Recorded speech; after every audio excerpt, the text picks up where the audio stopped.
In the midst of the chaotic mid-20th century, there was a vital artery of global trade that stood tall and proud: the Suez Canal. It connected the Mediterranean Sea to the Red Sea, acting as a crucial passage for ships transporting goods and people across continents. However, beneath the surface of this strategic waterway, tensions were brewing. The Suez Canal was a highly contested waterway, with countries vying for control and dominance. And in the year 1956, these simmering tensions erupted into one of the most consequential crises of the era: the Suez Expedition.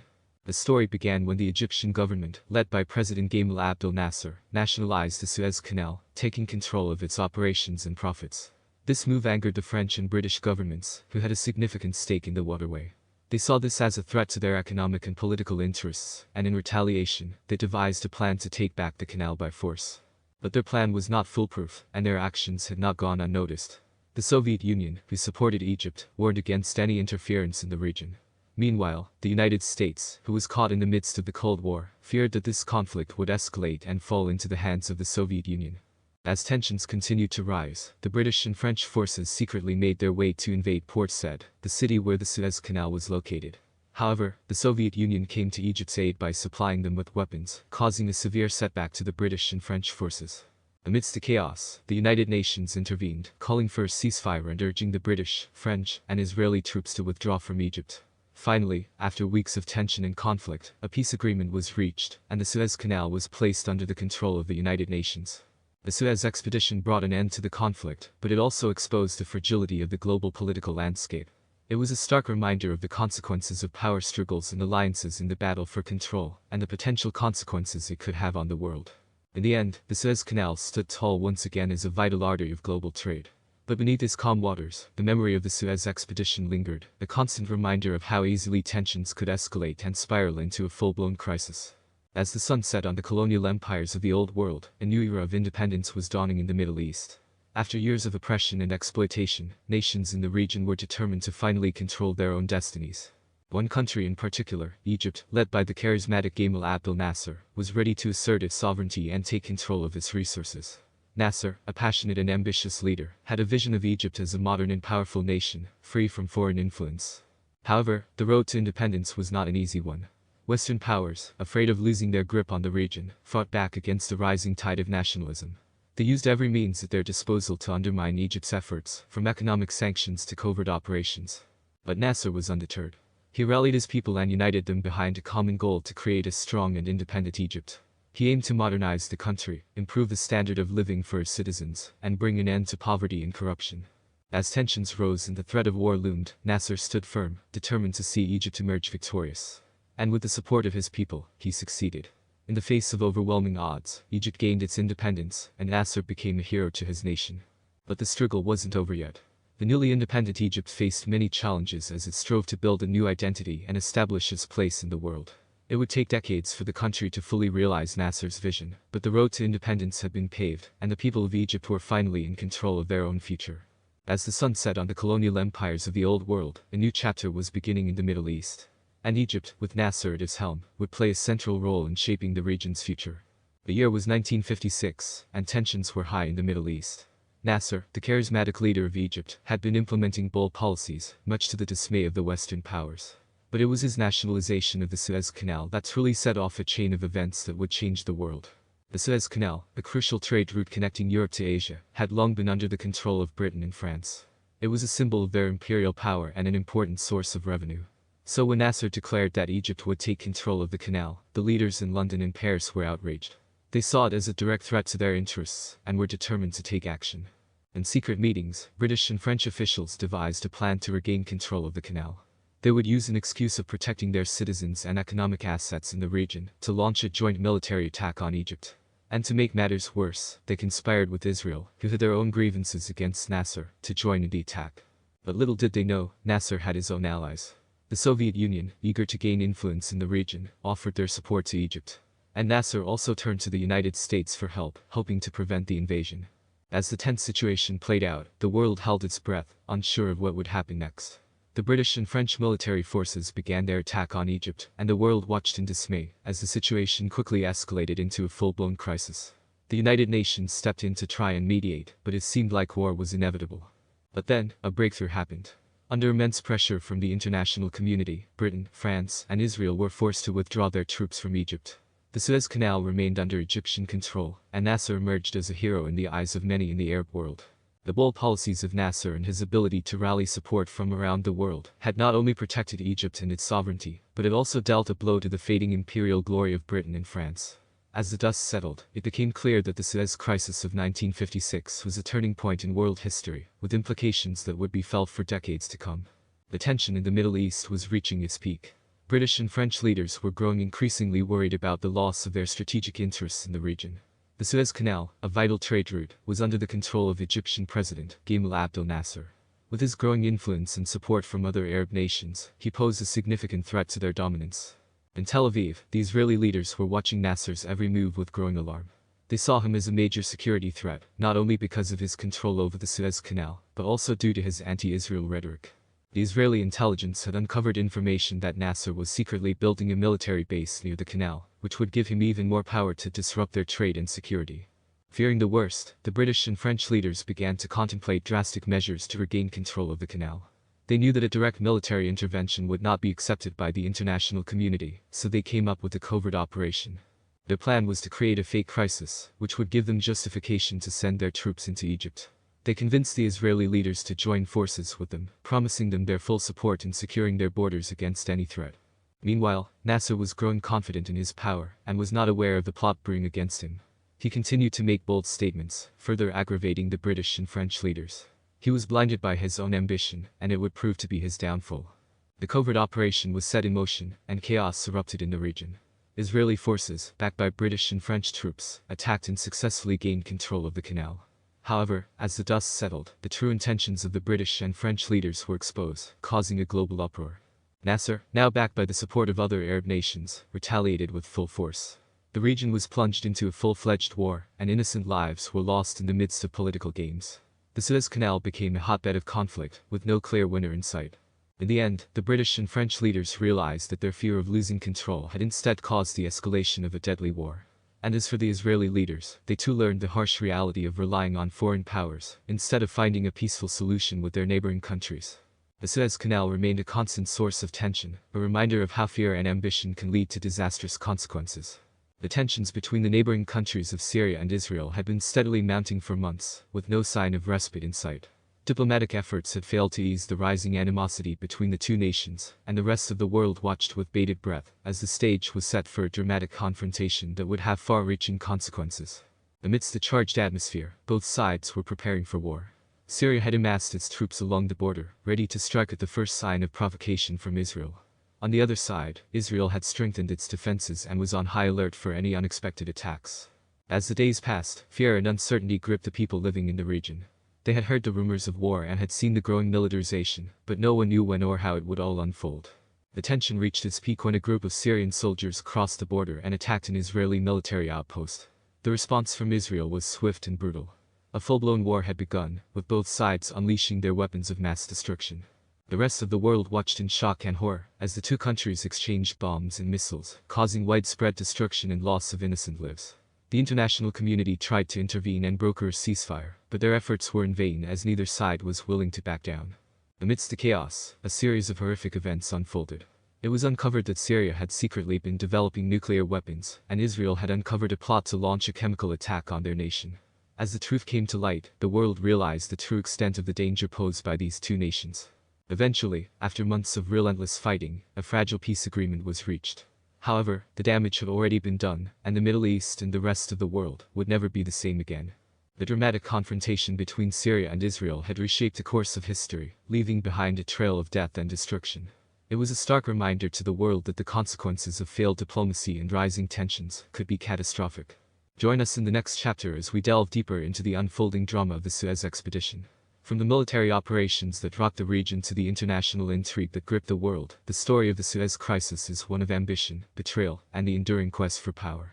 It was the summer of 1956, and tensions were high in the Middle East. The Suez Canal, which connected the Mediterranean Sea to the Red Sea, was a vital trade route for Europe and the rest of the world. It was controlled by the British and French, who had built it in the late 19th century.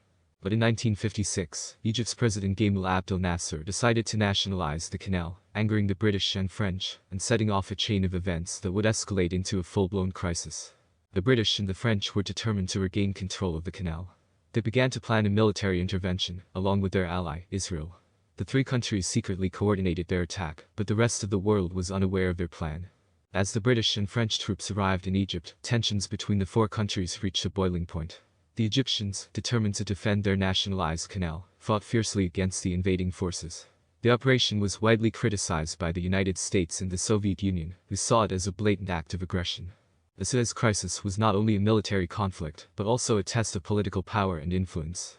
The world watched anxiously as the situation unfolded, with many fearing that it could lead to a larger, more dangerous conflict.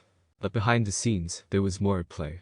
Secret deals, hidden agendas, and betrayals fueled the drama of the Suez Crisis. As the British and French forces continued their push into Egypt, it became clear that their true intentions were not just to regain control of the canal, but also to overthrow Nasser and install a pro-Western government in Egypt. The stakes were high, and the consequences were far-reaching. The Suez Crisis threatened to plunge the world into another world war, and the decisions made by the leaders of Britain, France, Israel, and Egypt would have a lasting impact on the region and the world. In the end, a ceasefire was brokered, and the British, French, and Israeli troops were forced to withdraw. The Suez Canal remained in Egyptian control, and Nasser emerged as a powerful leader in the Middle East. But the fallout from the Suez Crisis would continue to shape global politics for years to come. And as the dust settled and the world reflected on the events that transpired, one thing remained clear. The pursuit of power and control can lead to dangerous and unpredictable consequences. It was a sweltering summer day in Cairo, the bustling capital of Egypt. President Gamal Abdel Nasser sat in his office, surrounded by advisors and officials, as he made a decision that would change the course of history.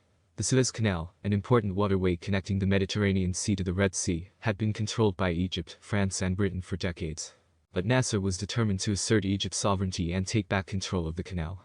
As tensions simmered in the Middle East, Nasser's announcement sent shockwaves around the world. The Suez Canal was a crucial trade route, with millions of dollars in revenue passing through it every year. The British, French, and Israeli governments were outraged and immediately saw this as a threat to their interests. They began to plan a response, with the backing of the United States. In late October, the Egyptian government received intelligence reports that Israel, with the support of Britain and France, was planning to invade the Sinai Peninsula and take back control of the Suez Canal.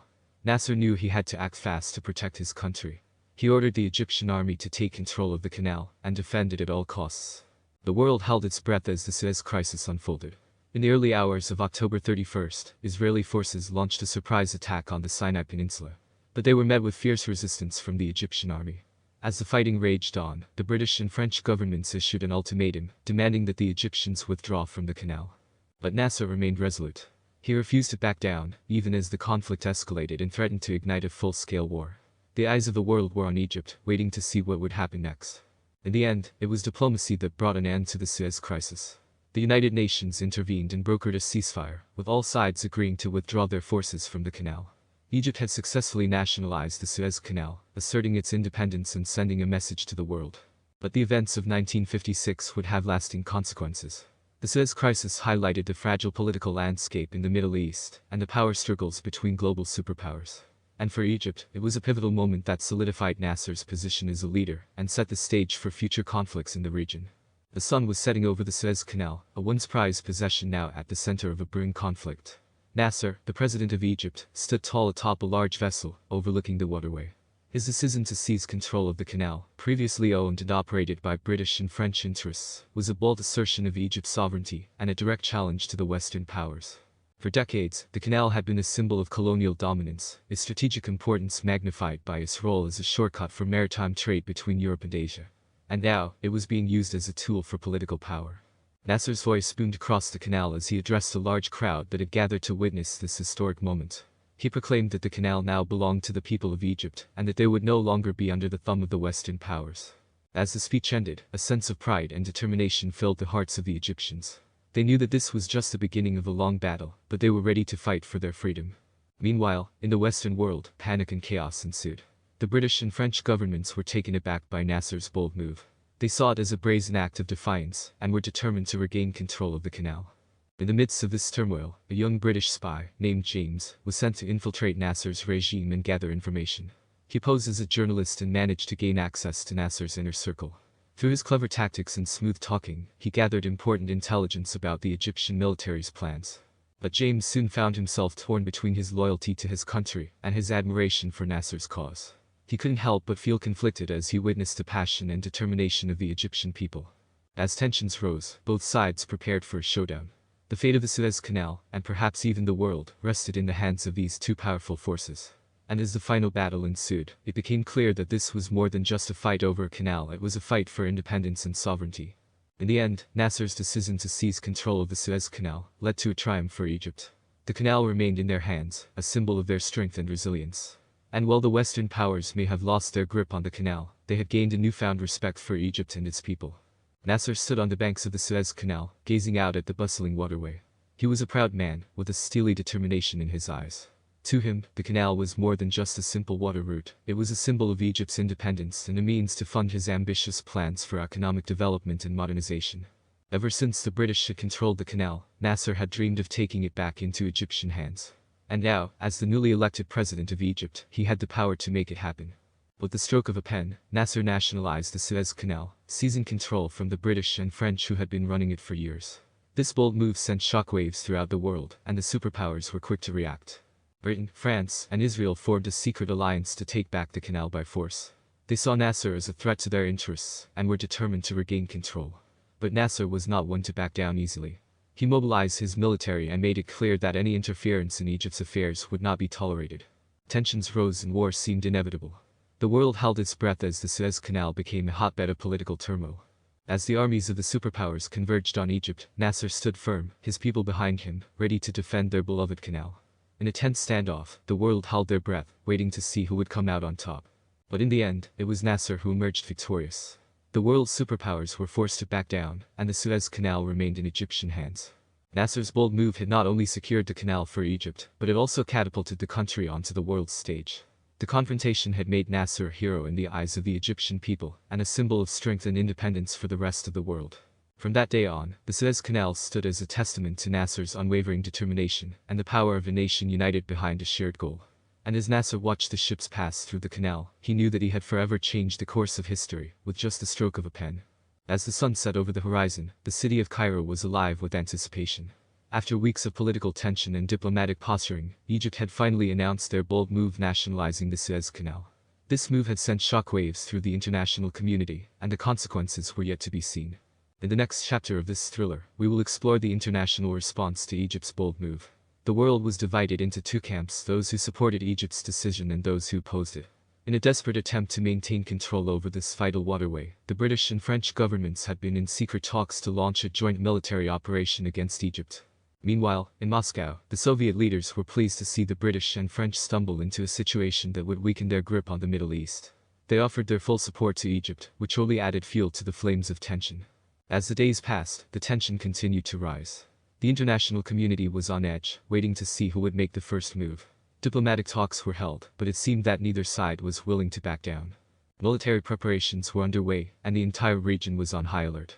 Egypt had closed the Suez Canal to all opposing ships, causing further chaos in the already unstable oil market.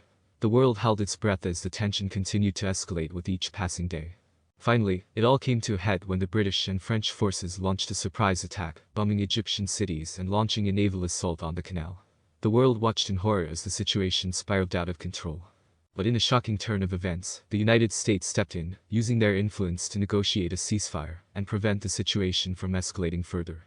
The Suez expedition had ended, and the world let out a collective sigh of relief. In the aftermath, the diplomatic maneuvering, military preparations, and high-stakes brinkmanship that defined this pivotal moment in history were analyzed and debated. Egypt's bold move had not only reshaped the dynamics of the Middle East, but it also brought the world to the brink of war. This gripping story serves as a reminder of the power and consequences of international politics and the fragile balance between diplomacy and military action. And as the sun sets on this tumultuous event, the world can only hope for a more peaceful future. It was a tense day at the United Nations headquarters in New York City. International leaders from Britain, France, Israel, the United States, and the Soviet Union had gathered to discuss a matter of utmost urgency. A global crisis was looming, and the fate of the world was in their hands. The news had spread like wildfire across the globe. A hostile and powerful alien race had invaded Earth, leaving a path of destruction in their wake. Their advanced technology and superior weapons made them almost invincible. The entire world was on edge, wondering what their next move would be. The leaders sat at the round table, their faces grave with worry. The first to speak was the American president, his voice filled with determination. We need to form a united front against these invaders. We cannot let them take over our planet. I suggest a joint military operation with all our forces combined. The British Prime Minister and the French President both nodded in agreement, eager to take action. But Israel's Prime Minister spoke up, we need to be cautious. We don't know the extent of their capabilities. We should explore diplomatic solutions first. The room fell silent as everyone considered Israel's words. The Soviet Union's representative finally spoke, I say we offer them a surrender. If we show strength in numbers, they might back down. The discussion went on late into the night as they explored all possible options. In the end, a plan was formed, a combination of diplomatic negotiations and a show of force. Meanwhile, the hostile aliens had advanced closer, leaving destruction and chaos in their wake. But they were met with a fierce resistance from Earth's united forces. The leaders had put their differences aside and worked together for the greater good. After a fierce battle, the invaders finally surrendered. The world let out a collective sigh of relief. The international response was hailed as a success, with all the leaders being praised for their quick thinking and collaboration. From that day on, the nations of the world had formed a strong bond, ready to face any crisis together. The invasion may have been a tragedy, but it brought the world closer together, united in the face of adversity. And the international players had proven that even in the darkest of times, humanity would prevail. As news of Egypt's nationalization of the Suez Canal spread, panic and chaos erupted amongst the world's major players. For decades, the Suez Canal had been a crucial trade route for global commerce, controlled by European powers. But now, Egyptian President Gamal Abdel Nasser had announced that the canal would be owned and operated by Egypt, igniting a firestorm of controversy and tension. The British and French were immediately outraged, viewing this move as a threat to their imperial interests in the Middle East. They immediately consulted with their allies in Washington and Moscow, hoping for support in their plan to take back control of the canal. In London, Prime Minister Anthony Eden convened an emergency meeting with his top advisors, including the head of the British Secret Intelligence Service. They discussed various covert operations to overthrow Nasser's regime and regain control of the canal. The British were determined to assert their dominance and protect their valuable oil trade route. Meanwhile, in Paris, French President Charles de Gaulle was equally as furious, and sought to rally other European countries to join in on their mission. He reached out to the United States, hoping for a united front against Egypt's actions. However, President Eisenhower was hesitant to get involved, and feared that any aggressive move against Egypt could lead to a larger conflict with the Soviet Union. In Washington, President Eisenhower and his advisors were closely monitoring the situation. They knew that any action taken against Egypt would have serious repercussions, and could potentially lead to a Cold War showdown with the Soviet Union. All they could do was wait and see how events would unfold. Back in Moscow, Soviet leader Nikita Khrushchev saw an opportunity to gain an advantage in the region. He immediately began to form an alliance with Nasser, offering him economic and military support in exchange for control of the canal. This move sent shockwaves through the Western world and further heightened tensions. As the diplomatic standoff continued, the world watched with bated breath, unsure of how this conflict would end. The fate of the Suez Canal and the balance of power in the Middle East hung in the balance, and no one could predict the outcome of this high-stakes game of international politics. The tension between Britain and France had been steadily rising over the Suez Canal. Ever since the canal was nationalized by Egypt's leader, Gamal Abdel Nasser, the two countries had been plotting and strategizing on how to maintain control. For them, it was not just an economic threat, it was a direct challenge to their fading imperial influence in the region. As the two superpowers worked behind the scenes to protect their strategic interests, their efforts did not go unnoticed. Nasser was aware of their intentions and prepared his own defense. He knew that an invasion was imminent, and he would do whatever it takes to defend his country and its assets. The tension reached its peak when British and French forces began moving towards the Suez Canal. At the same time, Nasser's army was ready for battle, armed with modern weapons supplied by the Soviet Union. As the two sides clashed, the violence and chaos spread through the region. Innocent civilians were caught in the crossfire, their homes destroyed and their lives torn apart. Meanwhile, the rest of the world watched in horror as the situation escalated. They feared the consequences of a full-blown war between powerful nations. Many urged for a diplomatic solution, but it seemed that both Britain and France were determined to win by any means necessary. As the battle raged on, it became clear that both sides were evenly matched. The casualties continued to rise, and the destruction was unimaginable. But despite the heavy losses, neither side was willing to back down. In the end, it was a stalemate. Both Britain and France had failed to secure their control over the Suez Canal. But the costs had been high, and the damage irreparable. The two nations had lost not only their economic influence, but also their imperial power in the region. For the rest of the world, it was a wake-up call. The era of imperialism was coming to an end, and no amount of military intervention would be able to stop it. In the bustling city of Tel Aviv, tensions were running high as news spread of the recent crisis in Egypt. The Suez Canal, a vital trade route, had been nationalized by the Egyptian government, causing an uproar among international leaders. Meanwhile, in the halls of power, Israeli leaders saw an opportunity. The canal was not only a crucial trade passage, but it also held significant political and strategic value. And with the Egyptian government now in control of it, Israeli leaders saw their chance to strike at their Arab adversaries and secure their own access to the canal. Secret meetings were held, plans were drawn up, and allies were consulted.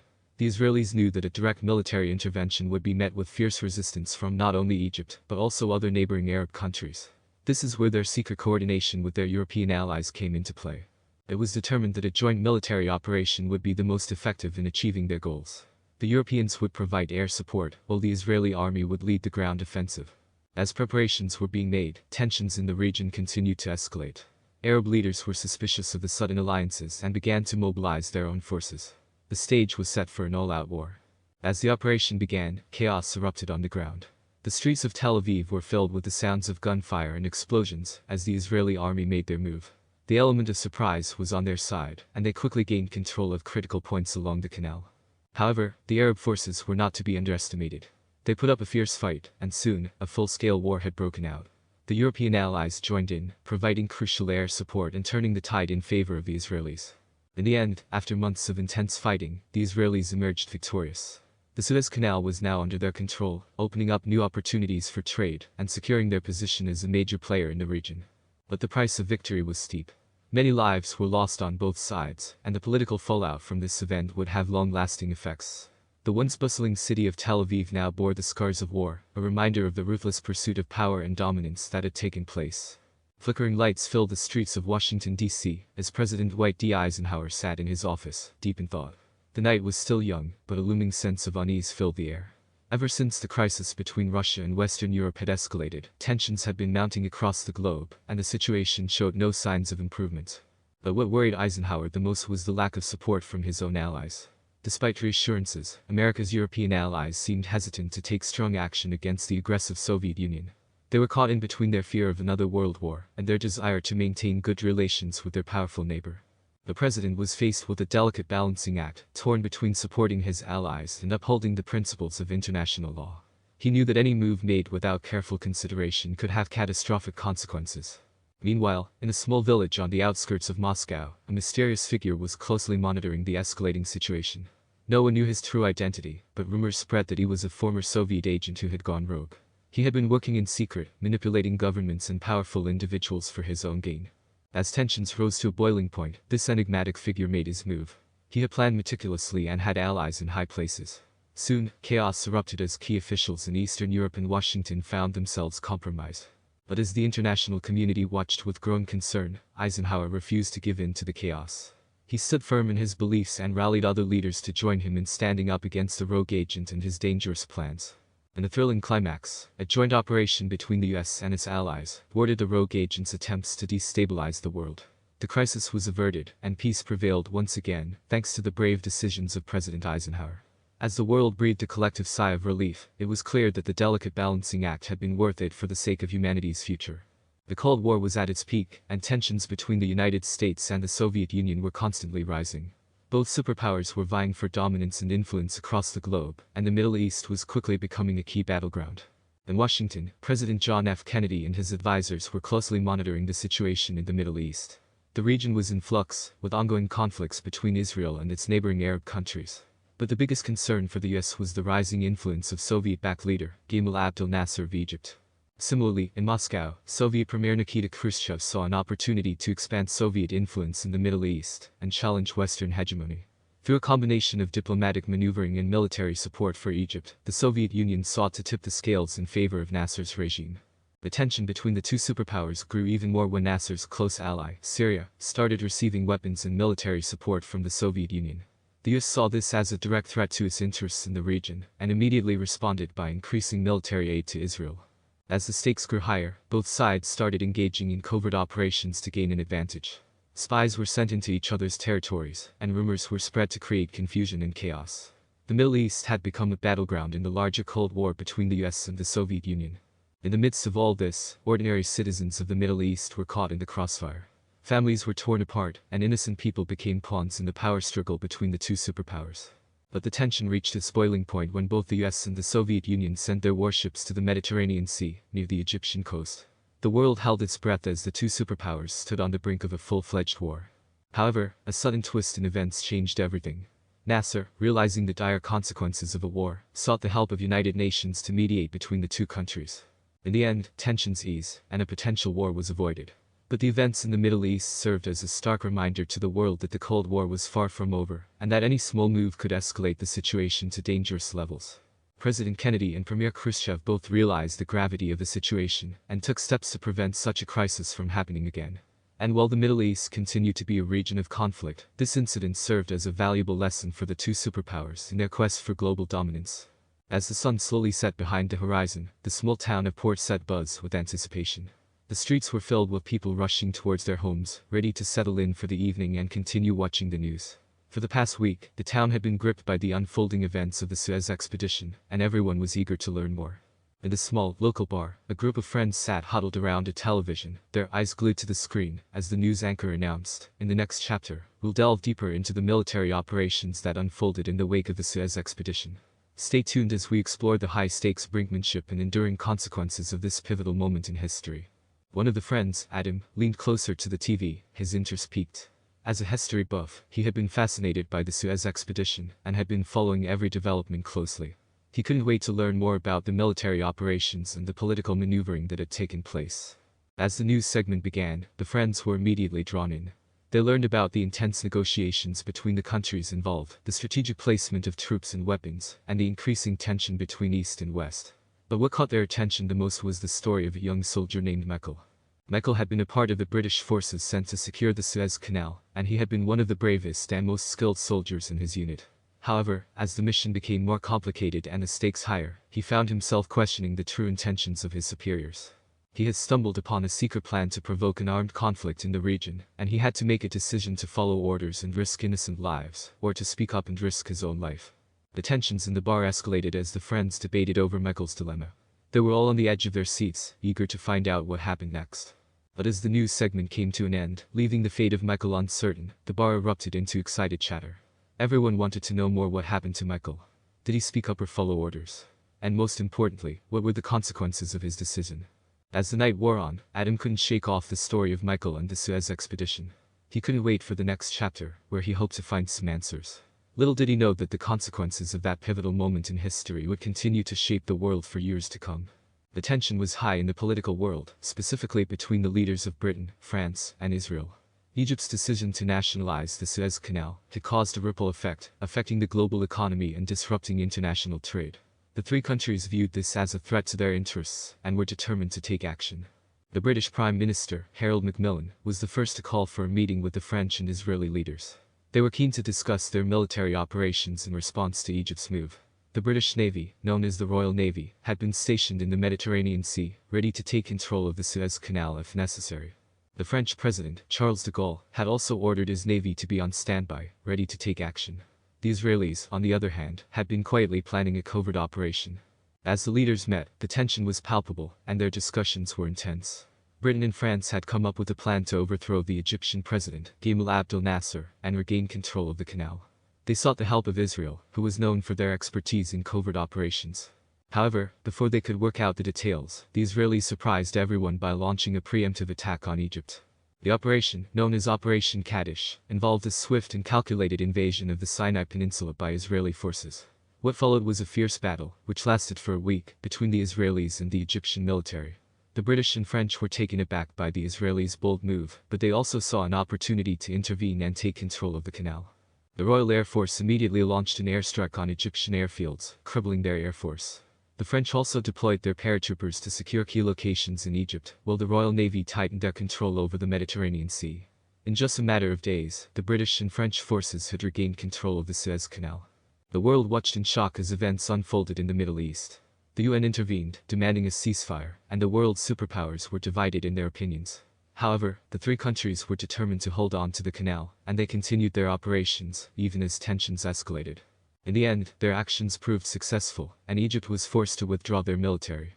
The The Suez Canal was back under international control, and the threat to global trade was eliminated.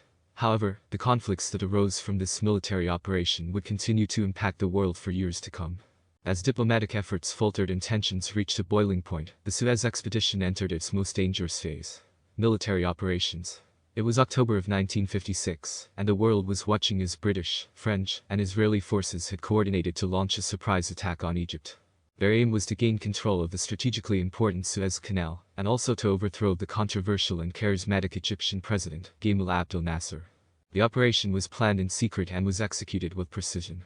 The British and French forces, with their advanced weaponry and trained soldiers, were confident that they would be able to overpower the Egyptian army and take control of the canal. The Israeli forces, on the other hand, were seeking revenge for the attacks by Egyptian forces on their territory. As the sun began to set, the British and French forces launched their airstrike on Egyptian targets, causing chaos and destruction. The Egyptian army was caught off guard, and their defenses were quickly overwhelmed. However, President Nasser was not one to go down without a fight. He rallied his troops and ordered a counterattack. The battle continued throughout the night, with both sides suffering heavy losses. The once tranquil Suez Canal was now a scene of relentless warfare. The sound of gunfire and explosions echoed through the night, and the air was thick with smog and the smell of burning buildings. As dawn approached, the British, French, and Israeli forces were gaining ground, but President Nasser refused to give up. He ordered his soldiers to continue fighting until their last breath. The Egyptians fought fiercely, but they were outnumbered and outgunned. Eventually, after days of intense fighting, the British, French, and Israeli forces emerged victorious. They had seized control of the Suez Canal, and President Nasser was overthrown. But the cost was high, with thousands of lives lost and the canal left in ruins. The Suez crisis had come to an end, but the world was left shaken by the brutal military operations. The repercussions of this event would continue to be felt for years to come, highlighting the dangerous consequences of political tensions and the power play between nations. Operation Musketeer had been in the works for months, a top-secret plan devised by British and French military strategists. Ever since Egypt had nationalized the Suez Canal, tensions had been rising between the two Western powers and the Middle Eastern country. For Britain and France, the Suez Canal was a vital trade route and a significant source of income. With Egypt in control, their strategic interests were at risk, and their imperial influence was fading. The leaders of Britain and France saw no choice but to intervene militarily to protect their assets. As the paratroopers and naval forces made their way to the Suez Canal zone, the tension in the region was palpable. The Egyptian army had been expecting an attack and was ready to defend their land. As the paratroopers descended from the sky, they were met with a barrage of gunfire. The Egyptian soldiers were not going down without a fight. The British and French forces fought back, but they were outnumbered. The battle raged on for hours, with neither side gaining the upper hand. Meanwhile, the naval forces were launching attacks along the coast, targeting strategic points to weaken Egypt's defense. This proved to be a more successful tactic, as they were able to destroy key installations and disrupt the Egyptian army's communication. As the sun rose, the battle reached a crucial point. The British and French forces were running low on ammunition and supplies, and the Egyptian army was not backing down. It seemed like a stalemate was imminent. But then, a sudden turn of events shifted the tides. The United Nations had intervened, calling for an immediate ceasefire and the withdrawal of all foreign troops from the region. The leaders of Britain and France were forced to back down. Their desperate bid to protect their interests in the region had failed. Operation Musketeer had come to an abrupt end, leaving both sides with casualties and a sense of betrayal and anger. The Suez Canal remained under Egypt's control, and Britain and France's imperial influence had taken another blow. It was a lesson in the futility of clinging on to fading power, and a reminder that even the mighty empires can fall. The tension between Israel and Egypt had been brewing for years, both countries vying for control of the Suez Canal. As tensions rose, it became clear that a military confrontation was inevitable.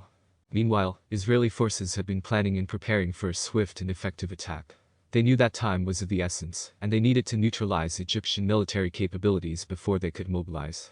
With precision and speed, Israeli forces swept across the Sinai Peninsula, surprising the Egyptian army with their swift and calculated maneuvers. The Egyptians were caught off guard and were unable to mount a significant defense. As Israeli tanks and troops marched through the desert, they encountered minimal resistance. The Egyptians were no match for the well-trained and highly organized Israeli military. In a matter of days, the Israelis had achieved their objectives, capturing key cities and territory along the strategic waterway. They had successfully neutralized Egyptian military capabilities and secured their own access to the canal. The Israeli government declared victory and hailed their military as heroes. However, not everyone was celebrating. The Egyptian people were devastated and angry at the sudden and decisive defeat. They sought revenge and vowed to retaliate against Israel. The tension between the two countries only intensified, with neither side showing any signs of backing down. The world watched with bated breath, knowing that one wrong move could lead to a full-scale war. The Israeli forces maintained a strong presence in the Sinai Peninsula, closely monitoring any movements from the Egyptian side. Both sides were on high alert, waiting for the other to make the first move. The stakes were high, and the tension was palpable. The world held its breath, wondering if this would be the beginning of another devastating conflict in the Middle East. Only time would tell. The world had been on edge for months, tensions rising between two powerful nations, each accusing the other of aggression and provocation. Diplomatic efforts to ease the situation had failed, and as the days went on, it became clear that war was inevitable. The international community had been closely monitoring the situation, with many countries urging for peace and diplomacy to prevail. But despite their warnings, in a shocking move, one of the nations launched a brazen military intervention, sending troops and weapons into its neighboring country. The attack was swift and unexpected, leaving the citizens of the targeted country in a state of chaos and fear. The streets were filled with the sounds of explosions, gunfire, and screams as the two sides engaged in a fierce battle. As the smoke cleared and the dust settled, the international community recoiled in shock and condemnation. The brazen military intervention had not only violated principles of international law, but it had also caused massive destruction and loss of life. Images and videos of the devastation flooded news outlets and social media, sparking outrage from around the world. The United Nations immediately called for an emergency meeting, and leaders of various countries expressed their outrage and disgust at the actions of their neighboring nation. Calls for sanctions and boycotts were made, and tension between the two countries. In the midst of the chaos and turmoil, a team of investigators from the International Criminal Court was dispatched to the targeted country to gather evidence and interview witnesses. It was a difficult and dangerous task, but they were determined to uncover the truth and bring those responsible to justice. Weeks went by, and with mounting evidence and witness testimonies, the truth behind the brazen military intervention was uncovered.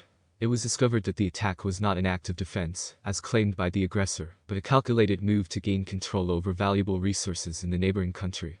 The international community was outraged by this revelation, and with the evidence gathered by the investigators, the aggressor nation was brought to trial and held accountable for their actions. It was a victory for justice and a stern warning to any other nation thinking of disregarding international laws. But the scars left by the brazen military intervention would take much longer to heal. The citizens of the targeted country had lost loved ones in their homes, and the international community had witnessed the brutal consequences of unchecked aggression. It was a stark reminder that in this world, actions have consequences and must be taken seriously. It was a tense and chaotic scene within the walls of the United Nations headquarters. World leaders were gathered in an emergency meeting, with the topic at hand being the rapidly escalating crisis in Suez. The heated debates and urgent calls for action filled the room, as the situation continued to spiral out of control. The Suez Expedition, a joint operation between Britain, France, and Israel, had been launched with the intention of reclaiming the control of the Suez Canal from Egypt. However, what started as a strategic move quickly turned into a disastrous misadventure, leaving all involved nations in a dire predicament. As the body count continued to rise and the devastation became increasingly evident, the calls for a ceasefire became louder. The world leaders were faced with a difficult decision to intervene and bring an end to the conflict, or to let it escalate further. For Britain and France, the consequences of the Suez expedition had been costly and humiliating. They had underestimated the strength and determination of the Egyptian forces, and now they were left scrambling for a way out of this mess. Meanwhile, Israel, once an ally to the Western powers, found itself isolated and condemned on the world stage. Their involvement in the operation had not only damaged their reputation, but also put them in a vulnerable position with their neighboring nations. As the discussions continued, and tensions rose, an ominous figure sat silently at the back of the room. The man, known only as the Shadow, had been the mastermind behind the Suez expedition. He had played the involved nations against each other, manipulating them for his own gain. As the meeting ended and the world leaders made their way out, the Shadow stayed behind, a sinister smile on his face. He knew that the calls for a ceasefire would soon be silenced, as his plans for world domination continued to unfold. The Suez crisis had only been the beginning. The Suez expedition was a defining moment in history that would have a lasting impact on the world.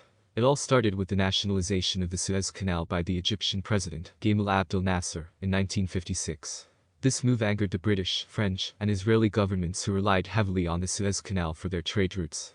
In response, the three nations formed an alliance and launched a military expedition to reclaim control of the canal. It was a calculated move, with the British and French hoping to regain their former colonial power and influence in the region, and Israel seeking to expand its territory. However, their plan was met with fierce resistance from the Egyptian army, leading to a bloody and intense battle. Months later, as the dust settled and the fighting ceased, the world braced themselves for the aftermath of the Suez expedition. The diplomatic fallout was immense, with many countries condemning the actions of the alliance and calling for a peaceful resolution.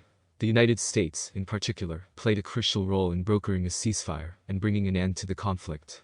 But the impact extended far beyond just diplomatic relations. The Suez expedition had major political repercussions, with Nasser rising to become a hero in the eyes of the Arab world for standing up against Western imperialism. This would later lead to the rise of Arab nationalism and future conflicts in the region. As time passed, the lessons learned from the Suez expedition became clear. It was a reminder that military intervention and aggression only lead to more chaos and instability. And the lasting effects of the Suez crisis can still be felt in the Middle East today, with tensions and conflicts rooted in the aftermath of this defining moment in history. As people reflect on the events of the Suez expedition, they can't help but wonder what could have been if the alliance had chosen a different course of action. But one thing is for sure, the Suez crisis will always be remembered as a cautionary tale of the consequences of imperialist ambitions and the lasting impact it can have on the world. It had been months of tension and bloodshed, as two neighboring countries engaged in a brutal war. Casualties were mounting on both sides, and it seemed like there was no end in sight. The cries of mourning mothers and terrified children echoed through the streets, as bombs and gunfire shook the once peaceful cities. Both sides stubbornly clung to their ideals and refused to back down, resulting in an endless cycle of violence and destruction. But behind the scenes, there were diplomatic efforts being made to bring an end to this deadly conflict. Tired of the constant turmoil and heartache, a group of international peacekeepers took it upon themselves to intervene. Led by a seasoned diplomat, they tirelessly worked to open lines of communication between the warring nations. It was a long and grueling process, as each side was hesitant to trust the other. But slowly, with patience and perseverance, the peacekeepers were able to build a foundation of trust and understanding. They began to explore the root causes of the conflict and sought to find a resolution that would satisfy both parties. Finally, after numerous negotiations and compromises, a ceasefire was agreed upon. The fighting ceased, and there was an eerie silence across the borders. At first, there were rumors of betrayal and skepticism, but as the days passed, it became apparent that this was indeed a true ceasefire. The people were cautious at first, unsure if they could trust their former enemies. But as they witnessed the efforts being made for reconciliation, their hearts softened. The once hostile streets were now filled with curious glances and friendly exchanges. The ceasefire was followed by a series of peace talks, where the war-torn nations came together to find a lasting resolution. It was a tedious and challenging process, but with the help of the peacekeepers, they were able to reach a peaceful decision. The news of the ceasefire and resolution spread like wildfire, bringing a newfound sense of hope and relief to the people. The streets were soon filled with celebrations and tears of joy, as the nations declared an end to their bitter feud. Years later, the wounds of war slowly healed, and the two nations emerged as allies, learning from their mistakes and working together towards a peaceful future. And it all began with the efforts of a few determined individuals who believed in the power of diplomacy and the human spirit to bring about positive change. As the world held its breath, the streets were filled with the sound of protests and riots. People were afraid of what was to come and tensions were rising. The Suez Expedition, a military operation initiated by Israel, France, and the United Kingdom, had sparked international outrage and fear of an all-out war. The three countries had invaded Egypt, with the goal of regaining control of the Suez Canal. This move did not sit well with the rest of the world, who saw it as a blatant act of aggression and violation of Egypt's sovereignty. As a result, countries around the world had condemned the operation and called for an immediate ceasefire. Amidst all the chaos and escalating violence, the leaders of key world powers were working tirelessly to find a path to resolution. They knew that the situation was delicate, and any wrong move could lead to an all-out war. Diplomatic efforts were intensified as leaders held emergency meetings, trying to come up with a solution that would satisfy all parties involved. Behind closed doors, heated discussions took place as tensions continued to rise on the streets. As the hours ticked by, it seemed like a resolution would never be reached. The leaders were at a standstill, with each side unwilling to back down. But then, a breakthrough came. After hours of negotiations, a ceasefire was finally agreed upon. It was a relief for the people, who had been living in constant fear of a full-fledged war. The world let out a collective sigh of relief as the violence came to an end. It wasn't a perfect solution, but it was a step towards peace. The Suez expedition had caused a lot of damage, both physically and diplomatically, but it served as a reminder that communication and diplomacy were the only ways to avoid catastrophic consequences. As the world slowly returned to its normal state, the leaders continued to work towards a long-term solution. The Suez expedition may have been a dark chapter in history, but the lessons learned from it would never be forgotten. The United Nations was in chaos. The world was on the brink of war, tensions rising between nations as old grudges resurfaced, and new conflicts emerged. In the midst of this chaos, Secretary-General Dag Hammarskjöld emerged as a pivotal figure, tirelessly shuttling between world capitals and working behind the scenes to defuse the crisis. Hammarskjöld was a man of great intelligence and diplomacy, with a calm demeanor that inspired trust and respect. He knew that the fate of the world rested on his shoulders, and he was determined to do everything in his power to prevent the outbreak of war. As he traveled from one country to another, Hammarskjöld used his diplomatic skills to bridge the gaps between nations. He listened to their concerns and mediated their disputes, all while keeping a cool head and never wavering from his goal of peace. Meanwhile, reports of military buildup and threats of attack continued to flood in. The tension was palpable, and many feared that a single misstep could lead to the ultimate destruction of humanity. But Hammarskjöld refused to give up. He tirelessly worked behind the scenes, making calls and holding secret meetings with world leaders, urging them to find common ground and reach a resolution. His efforts soon paid off as a series of ceasefire resolutions were passed. These resolutions laid the groundwork for peace talks, and eventually brought an end to the conflict. The world breathed a collective sigh of relief as the threat of war dissipated. And Hammarskjöld was hailed as a hero, the man who had single-handedly prevented a global catastrophe. But even as the world celebrated, Hammarskjöld remained humble. He knew that it was not just his efforts that had brought about peace, but the resilience and determination of all those who had worked alongside him. And so, with a sense of gratitude and hope for the future, Secretary-General Dag Hammarskjöld continued to serve the United Nations, working tirelessly to promote peace and prevent future conflicts. It had been days of relentless back and forth between the two warring nations. The conflicts and animosity had reached an all-time high, causing chaos and destruction on both sides. The world watched in horror as the situation escalated with each passing day. The United Nations had been working tirelessly to bring about a ceasefire, but it seemed like an impossible task. The leaders of the two nations, blinded by anger and mistrust, refused to back down. It seemed like the war would continue indefinitely, taking away countless lives and destroying everything in its path. But then, a glimmer of hope emerged. A small group of diplomats, representing various countries, came together to find a solution. They knew the stakes were high, and the window of opportunity was slowly closing. It was now or never. The diplomats used every tool at their disposal, from diplomatic pressure to back-channel negotiations, to convince the leaders to sit down and talk. With each passing day, they made progress, and finally, they were able to convince the leaders to come to the negotiating table. However, it was not an easy feat. The mistrust between the two sides ran deep, and the tension in the room was palpable. The diplomats knew they had to tread carefully, or the ceasefire would crumble before their eyes. Through intense discussions and negotiations, the two sides finally found common ground. The world watched in amazement as an agreement was signed, and the war finally came to an end. The moment the ink dried on the document, a sense of relief and peace washed over everyone. But behind closed doors, the truth was revealed. The diplomats had not only used diplomatic pressure and negotiations, but they also played their ace, the threat of international intervention. The leaders knew that if they did not come to an agreement, the world would step in and put an end to the war. And the threat was not an empty one. As the news of the ceasefire spread, leaders of other countries praised the efforts of the diplomats and hinted at potential repercussions if the ceasefire was not upheld. In the end, it was a combination of determination, back-channel negotiations, and diplomatic pressure that helped bring about the ceasefire. It was a reminder that when the world stands united, even the most hostile conflicts can come to an end. On November 6, 1956, just 1 week after the military operations began, the guns fell silent along the Suez Canal. It was a relief for both sides, as the intense fighting had taken a toll on their troops and resources.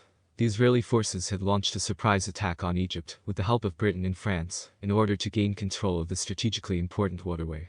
But as the ceasefire was declared, they were left with a fragile victory and uncertainty looming over their heads. The leaders of the three countries gathered in a conference room, exhausted and battered from the events of the past week. They knew that this ceasefire was only temporary, and that they needed to come up with a solution before the violence erupted again. As they sat down to negotiate, tensions were high and every word and action was scrutinized. The Egyptian leader, Ahmed, demanded that the Israeli forces withdraw from the Sinai Peninsula immediately and unconditionally, while the Israeli leader, Moshe, argued that they needed the territory for their security. The British and French leaders tried to mediate, but it was clear that they all had their own agendas. Meanwhile, in the streets of Cairo and Tel Aviv, the citizens were anxiously waiting for news. They had been living in fear and uncertainty for the past week, and were desperate for a resolution. In the midst of all this chaos, a group of fanatics from both sides had started plotting revenge attacks, determined to keep the conflict going. The negotiations went on for days, with both sides refusing to budge. Finally, a breakthrough came when a compromise was reached. The Israelis would withdraw from the Sinai Peninsula, but in return, the Egyptians would guarantee free access to the Suez Canal for all ships, regardless of nationality. The ceasefire was cemented with the signing of the agreement, and the guns fell silent once again along the Suez Canal. The citizens of both countries let out a collective sigh of relief, grateful for the much-needed respite from the violence. And as the leaders shook hands and made promises of peace and cooperation, the world watched with hope and a sense of cautious optimism. But little did they know, the seeds of distrust and animosity had already been planted, and it would only be a matter of time before they would see the consequences of their actions on that fateful November day. The world was in turmoil, tensions were high, and the threat of war was looming. It all started with a small dispute between two neighboring countries, but quickly escalated into a full-blown crisis. The leaders of these countries were both stubborn and unwilling to back down, and it seemed like there was no end in sight. As the days turned into weeks, the situation only grew more dire. Both sides had called upon their allies, and soon the conflict had enveloped half the globe. The people were living in fear, not knowing when or where the next attack would come from. The stock market crashed, economies were crumbling, and the world was on the brink of collapse. But amidst all the chaos and despair, there was still a glimmer of hope. Diplomats from around the world had gathered to find a peaceful solution to the crisis. They knew that the fate of the world was in their hands, and so they worked tirelessly to hammer out a lasting resolution. It was not an easy task. Each country had its own demands and red lines, and it seemed like a never-ending game of give and take. But the diplomats persisted, fueled by the belief that peace was possible. Through a combination of concessions, compromises, and face-saving measures, a framework for peace was eventually reached. It was not a perfect solution, but it was enough to bring an end to the crisis. The people rejoiced, and the world breathed a collective sigh of relief. The once warring countries signed the peace agreement, and the world slowly began to heal. It wasn't an overnight process, but with time, bridges were built and wounds were mended. The crisis may have caused chaos and destruction, but it also showed the power of diplomacy and the importance of finding common ground. In the end, it brought the world together, stronger and more united than ever before. As the sun set over the desert, the eerie silence was broken by the roaring engines of a group of military vehicles. The convoy made its way through the barren land, heading towards the Suez Canal. Inside the lead vehicle, a group of soldiers were discussing the upcoming expedition. "Can you believe it's been 50 years since the Suez crisis?" asked one of the soldiers, breaking the uncomfortable silence. "No, but what I can believe is the impact it had on the world. It completely changed the geopolitical landscape," responded another soldier. The Suez expedition, launched in 1956, was a joint military operation by France, Israel, and the United Kingdom. Their goal was to seize control of the Suez Canal, which at the time was under the control of Egypt's President Gamal Abdel Nasser. The three nations had colluded to take control of the canal, which was a vital shipping route for the world's oil supply. As the convoy reached the Suez Canal, they were greeted by the impressive sight of the waterway. But as they continued their journey, their excitement turned into fear. The locals had been warned of their arrival, and they were met with great hostility. The soldiers were on edge as they made their way through the hostile environment. The Suez expedition was a disaster. Despite their initial success, the operation was condemned by the United States and the Soviet Union, and soon became a global crisis. The world was on the brink of a nuclear war, as the two superpowers clashed over the events in the Middle East. Now, 50 years later, the soldiers were on a mission to explore the legacy and impact of the Suez expedition. They visited villages and towns, talking to locals and historians, trying to piece together the events of that fateful year. As they sat by the campfire one night, one of the soldiers turned to his comrades and said, "Join us in the next chapter, as we explore the legacy and impact of the Suez expedition." From the reshaping of the Middle East to the reordering of global power dynamics, the consequences of this pivotal moment in history continue to reverberate to this day. And the soldiers knew that their journey was far from over. The legacy of the Suez expedition would continue to shape the world for decades to come. The Suez crisis was a defining moment in the history of the Middle East, with far-reaching consequences and a legacy that lasted for decades. It all began in 1956 when Egypt's President Gamal Abdel Nasser nationalized the Suez Canal, sparking an international crisis that involved not just Egypt and its neighbor Israel, but also the world's superpowers at the time, the United States and the Soviet Union. As the tensions grew and the threat of a full-scale war loomed, the global community looked on with bated breath. The Suez Canal, a vital waterway for international trade, became the stage for a political game of power and influence. Nasser's move was seen as a threat to Western interests, and Britain and France, who were major shareholders in the Suez Canal Company, joined forces with Israel to invade Egypt. This triggered a fierce international backlash, with the United States leading the charge against the aggressors. Through their intelligence networks, the US and the USSR were able to gather information on the movements of the invading forces. The world held its breath as the two superpowers engaged in a complex dance of diplomacy, crisis management, and military positioning, trying to outmaneuver each other, without escalating the situation into a full-scale conflict. However, the legacy of the Suez crisis was much more than just a power struggle between the superpowers. The involvement of Western powers in the Middle East's affairs cast a long shadow over the region. The blatant disregard for Egyptian sovereignty and the aggressive actions of the Western powers left a deep scar in the minds of the Middle Eastern nations. The Suez Crisis also marked the beginning of a new era in the Middle East, one where the power dynamics were no longer exclusively controlled by Western powers. This led to a shift in alliances and the emergence of non-aligned nations. But perhaps the most long-lasting impact of the Suez Crisis was on the stability of the Middle East. The invasion sparked a strong sense of nationalism and anti-Western sentiment in the region, which culminated in the Arab-Israeli conflict and numerous proxy wars that plagued the region for decades to come. As time went on, the legacy of the Suez Crisis continued to shape the Middle East. Even today, the political and economic consequences of the crisis can still be felt, as the region continues to grapple with issues of colonialism, power imbalances, and foreign intervention. The Suez Canal, which was once the site of a political showdown, has now become a symbol of the legacy of the Suez Crisis, a constant reminder of the far-reaching consequences of that fateful event. In the end, it was not just a battle for control of a waterway, but a defining moment for the Middle East, shaping its future and influencing the world for generations to come. As the dust settled and the world reflected on the events of the Suez expedition, the true magnitude of its legacy began to emerge. The once bustling streets of Port Said, Egypt, were now eerily quiet, with the remnants of the conflict still visible on every corner. The sun, once a symbol of hope and warmth, seemed to have lost its luster in the aftermath of the Suez Crisis. For the involved nations of Britain, France, and Israel, the Suez expedition was a calculated move to safeguard their economic and political interests in the region. But what they didn't anticipate was the fierce resistance from the Egyptian people, who saw this as a violation of their sovereignty. As the world watched in horror, the Suez Crisis escalated into a full-blown military conflict.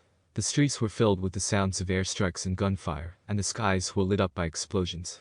Innocent civilians were caught in the crossfire, their lives forever scarred by the violence. For the broader Middle East region, the Suez Crisis would leave an indelible mark, reshaping the geopolitical landscape for decades to come.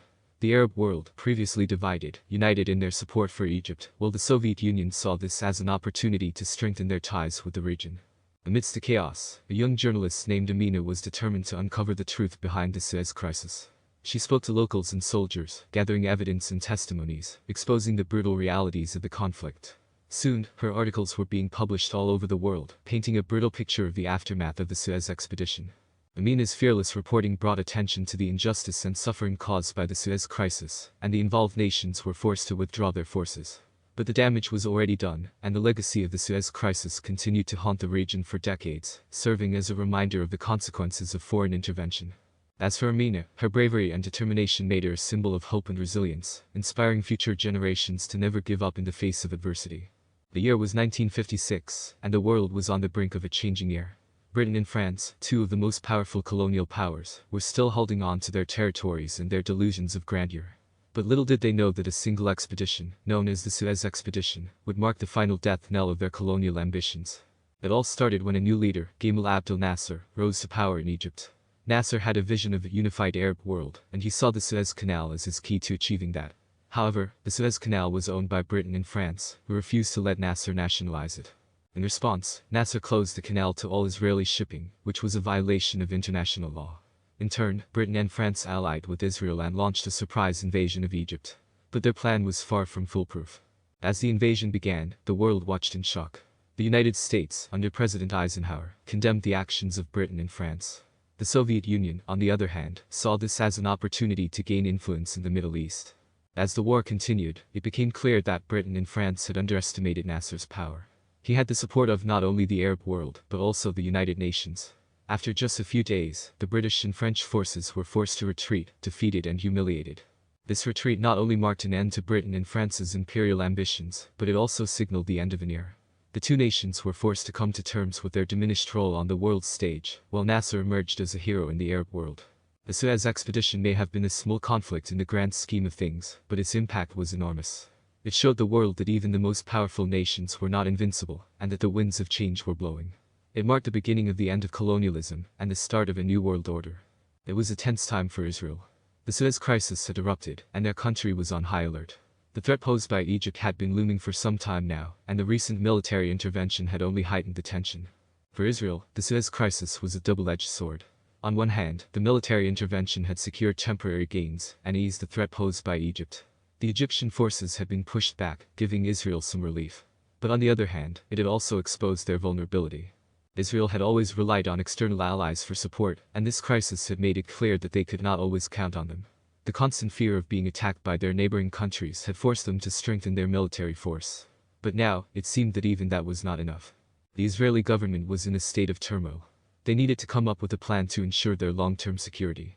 They knew that relying solely on military force was not the answer. After all, the crisis had shown that even the most powerful military could be outsmarted. Meanwhile, tension between Israel and Egypt was at an all-time high.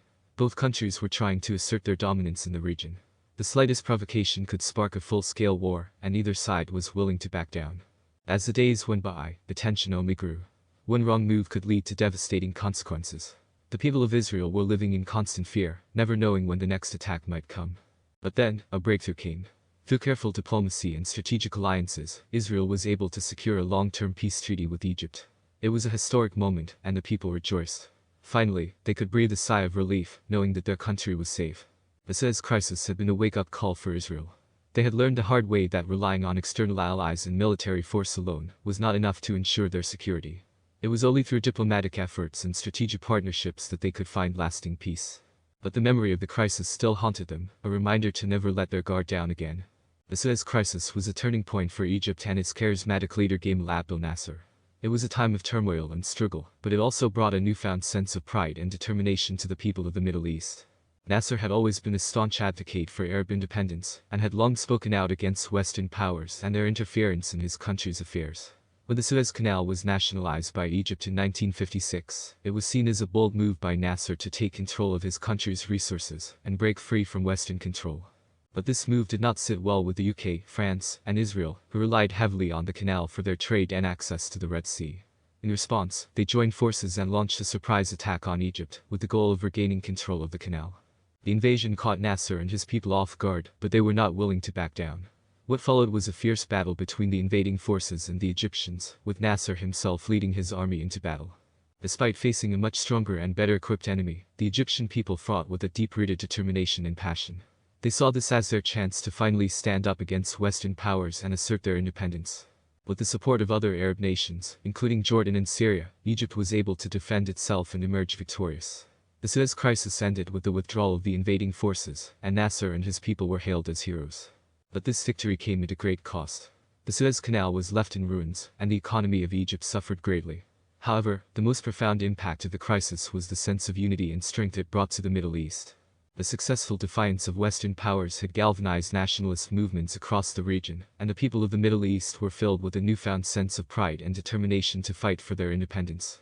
From that day on, Nasser and Egypt were seen as leaders in the Arab world, and their bravery and resilience during the Suez crisis paved the way for future struggles for independence in the region. It was a turning point that would forever be remembered in the history of the Middle East. In the small town of Port Said, Egypt, tensions were running high.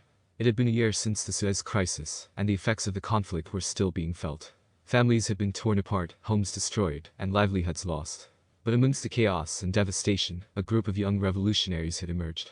They had been inspired by the events of the Suez crisis, and were determined to fight for their country's freedom. They called themselves the Sons of the Nile, and they were led by a young and charismatic leader named Ahmed. Ahmed had lost his father in the conflict, and it had changed him.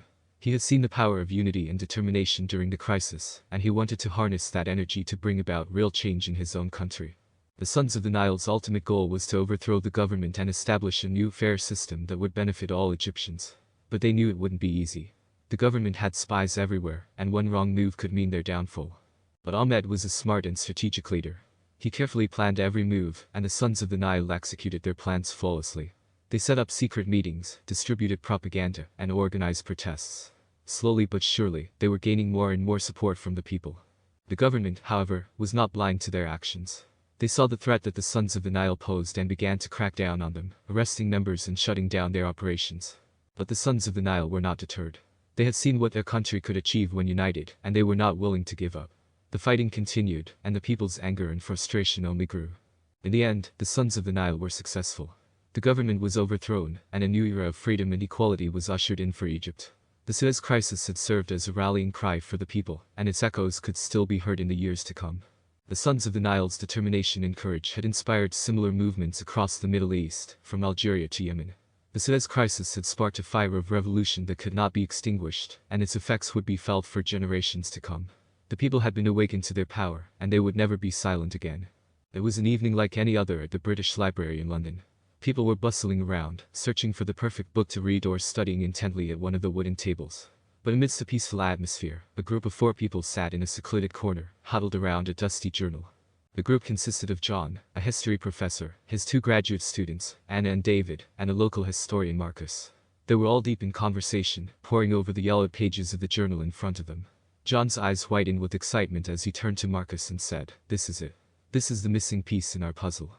With this journal, we can finally conclude our exploration of the Suez expedition." The group had spent the past few months studying and researching the Suez expedition, an event that had taken place over 60 years ago. It all began when Egypt's leader, Gamal Abdel Nasser, nationalized the Suez Canal, a crucial waterway for global trade. This led to a joint invasion by Britain, France, and Israel, in an attempt to regain control of the canal. But their invasion was met with fierce resistance from Egypt and the Soviet Union, causing a massive international crisis. As the group continued their research, they uncovered a shocking truth.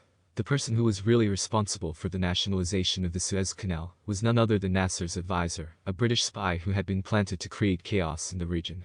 This revelation had far-reaching consequences, not only for the Suez expedition, but for the entire Middle East. As they delved deeper into the journal, they discovered that the British government had tried to cover up this information, fearing the repercussions it would have on their global reputation. But John and his team were determined to bring the truth to light. They decided to publish their findings and send it to influential leaders in the region, hoping to make a positive impact. And their efforts did not go in vain. The truth caused a ripple effect in the political landscape, leading to positive changes in the region. John, Anna, David, and Marcus have played a crucial role in shaping the present through their exploration of the past. As they closed the dusty journal and left the library, they couldn't help but feel a sense of accomplishment and fulfillment. They knew that the legacy of the Suez expedition would continue to shape the world for years to come.